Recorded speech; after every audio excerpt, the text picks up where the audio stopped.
BBMP news 9ಗೆ ಸ್ವಾಗತ.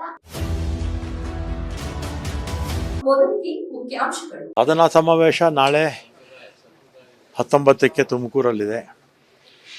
ನಮ್ಮ ಪಕ್ಷ ಅಂತೂ ಯಾವತ್ತೂ ಕೂಡ ನಾವು ಚುನಾವಣೆ ಸಂದರ್ಭದಲ್ಲಿ ಏನು ಘೋಷಣೆಗಳು ಮಾಡಿರ್ತೀವಿ ಅದರಲ್ಲಿ 100ಕ್ಕೆ 90-95 ಭಾಗ ಈಡೇರಿಸ್ತೀವಿ.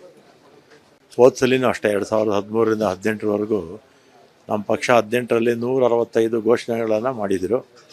ಅದರಲ್ಲಿ 158 ಈಡೇರಿಸ್ತೀವಿ. ಕೆಲವು ಕೇಂದ್ರ ಸರ್ಕಾರದ ಪರ್ಮಿಷನ್ಸು ಅಥವಾ ಇನ್ಯಾವುದೋ ಲಿಟಿಗೇಷನ್ಸಿಂದ ಆ ಥರದ್ದು ಬಿಟ್ಟರೆ ಉಳಿದಿದ್ದೆಲ್ಲ ನಾವು ಏನು ಹೇಳಿದ್ದೆ ಅದನ್ನೆಲ್ಲ ಮಾಡಿದ್ವಿ. ಈ ಬಾರಿ ಕೂಡ ನಾವು ನಮ್ಮ 5 ಗ್ಯಾರಂಟಿ ಜೊತೆಗೆ ಭೂ ಗ್ಯಾರಂಟಿ ಮತ್ತು ನಾಳೆ ಸುಮಾರು 1.5 ಲಕ್ಷ ಜನಕ್ಕೆ ದಾಖಲೆಗಳನ್ನು ಅವ್ರಿಗೆ ಕೊಡ್ತಾಯಿದ್ವಿ, ಭೂ ದಾಖಲೆಗಳನ್ನು. ಅದೇ ರೀತಿ ಉಳಿದಾಗೆ ಎಲ್ಲ ಇಲಾಖೆಗಳಲ್ಲೂ ಕೂಡ ನಾವು ಚುನಾವಣೆ ಸಂದರ್ಭದಲ್ಲಿ ಕೊಟ್ಟಿರ್ತಕ್ಕಂಥ ಆಶ್ವಾಸನೆಗಳು ಇನ್ನೂ 2 ವರ್ಷ ಇದೆ. 5 ವರ್ಷದಲ್ಲಿ ಬಹುತೇಕ ಎಲ್ಲ ಈಡೇರಿಸ್ತೀವಿ. ಆದರೂ ವಿಪಕ್ಷದವರು ಟೀಕೆ ಮಾಡ್ತಾ ಇರ್ತಾರೆ. ಅವ್ರು ಟೀಕೆ ಮಾಡಲಿ, ನಾವು ಕೆಲಸ ಮಾಡ್ತಾ ಇರ್ತೀವಿ. ಅಲ್ಲಿ ಕೂಡ ಪ್ರತಿಭಟನೆಗೆ ಪ್ಲಾನ್ ಮಾಡ್ಕೊಂಡಿದ್ರು. ಆಮೇಲೆ ಹೋಮ್ ಮಿನಿಸ್ಟರ್ ಏನಾದರೂ ಮಾಡ್ತಾರೆ. ಪ್ರತಿಭಟನೆ ಮಾಡೋದಕ್ಕೆ ಏನು ಅವ್ರಿಗೆ ಪ್ರಜಾಪ್ರಭುತ್ವದಲ್ಲಿ ಅವಕಾಶ ಇದೆ ಅಲ್ವಾ? ಬೇಡ ಅಂದರೆ ಮಾಡ್ತೀವಿ ಅಂದರೆ ಬೇಡ ಅಂತ ಹೇಳೋಕ್ಕಾಗತ್ತಾ? ಮಾಡಲ್ಲ ಅಂದ್ಕೊಳ್ತೀನಿ. ನಾಳೆ ಬಸ 20ನೇ ತಾರೀಕು ಕೂಡ ಸಹಕಾರ ಕೊಡ್ತಾರೆ ಅಂತ ನಾನು ತಿಳ್ಕೊಂಡಿದ್ದೀನಿ. ಇರುತ್ತಮ್ಮ, ಏನೋ ಆಗಬಾರ್ದು ಅಂತ ಅಂದ್ಕೊಳ್ತೀವಿ.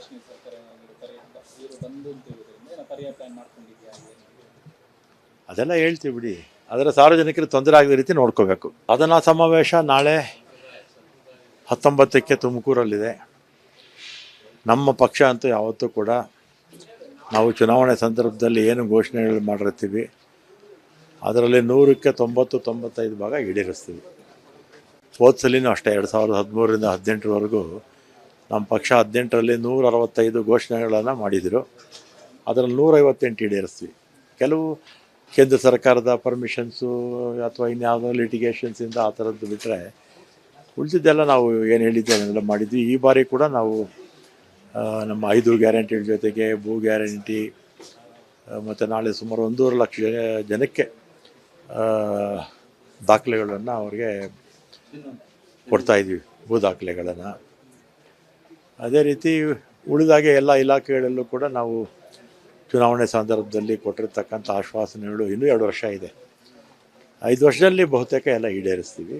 ಆದರೂ ವಿಪಕ್ಷದವರು ಟೀಕೆ ಮಾಡ್ತಾ ಇರ್ತಾರೆ. ಅವ್ರು ಟೀಕೆ ಮಾಡಲಿ, ನಾವು ಕೆಲಸ ಮಾಡ್ತಾ ಇರ್ತೀವಿ. ಅಲ್ಲಿ ಕೂಡ ಪ್ರತಿಭಟನೆಗೆ ಪ್ಲಾನ್ ಮಾಡ್ಕೊಂಡಿದ್ರು. ಆಮೇಲೆ ಹೋಮ್ ಮಿನಿಸ್ಟರ್ ಏನಾದರೂ ಮಾಡ್ತಾರೆ. ಪ್ರತಿಭಟನೆ ಮಾಡೋದಕ್ಕೆ ಏನು ಅವ್ರಿಗೆ ಪ್ರಜಾಪ್ರಭುತ್ವದಲ್ಲಿ ಅವಕಾಶ ಇದೆ ಅಲ್ವಾ? ಬೇಡ ಅಂದರೆ ಮಾಡ್ತೀವಿ ಅಂದರೆ ಬೇಡ ಅಂತ ಹೇಳೋಕ್ಕಾಗತ್ತಾ? ಮಾಡಲ್ಲ ಅಂದ್ಕೊಳ್ತೀನಿ. ನಾಳೆ ಬಸ 20ನೇ ತಾರೀಕು ಕೂಡ ಸಹಕಾರ ಕೊಡ್ತಾರೆ ಅಂತ ನಾನು ತಿಳ್ಕೊಂಡಿದ್ದೀನಿ.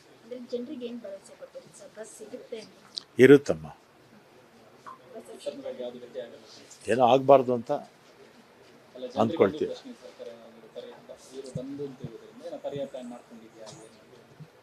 ಅದೆಲ್ಲ ಹೇಳ್ತೀವಿ ಬಿಡಿ. ಅದರ ಸಾರ್ವಜನಿಕರಿಗೆ ತೊಂದರೆ ಆಗದ ರೀತಿ ನೋಡ್ಕೋಬೇಕು. ಸದನ ಸಮಾವೇಶ ನಾಳೆ 19ಕ್ಕೆ ತುಮಕೂರಲ್ಲಿದೆ.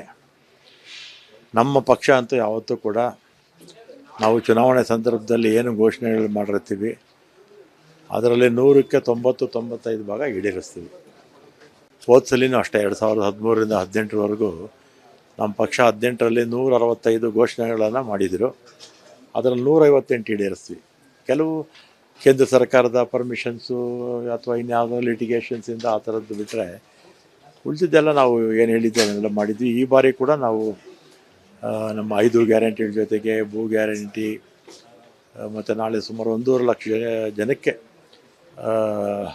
ದಾಖಲೆಗಳನ್ನು ಅವ್ರಿಗೆ ಕೊಡ್ತಾಯಿದ್ವಿ, ಭೂ ದಾಖಲೆಗಳನ್ನು. ಅದೇ ರೀತಿ ಉಳಿದಾಗೆ ಎಲ್ಲ ಇಲಾಖೆಗಳಲ್ಲೂ ಕೂಡ ನಾವು ಚುನಾವಣೆ ಸಂದರ್ಭದಲ್ಲಿ ಕೊಟ್ಟಿರ್ತಕ್ಕಂಥ ಆಶ್ವಾಸನೆಗಳು ಇನ್ನೂ 2 ವರ್ಷ ಇದೆ. 5 ವರ್ಷದಲ್ಲಿ ಬಹುತೇಕ ಎಲ್ಲ ಈಡೇರಿಸ್ತೀವಿ. ಆದರೂ ವಿಪಕ್ಷದವರು ಟೀಕೆ ಮಾಡ್ತಾ ಇರ್ತಾರೆ. ಅವ್ರು ಟೀಕೆ ಮಾಡಲಿ, ನಾವು ಕೆಲಸ ಮಾಡ್ತಾ ಇರ್ತೀವಿ. ಅಲ್ಲಿ ಕೂಡ ಪ್ರತಿಭಟನೆಗೆ ಪ್ಲಾನ್ ಮಾಡ್ಕೊಂಡಿದ್ರು. ಆಮೇಲೆ ಹೋಮ್ ಮಿನಿಸ್ಟರ್ ಏನಾದರೂ ಮಾಡ್ತಾರೆ.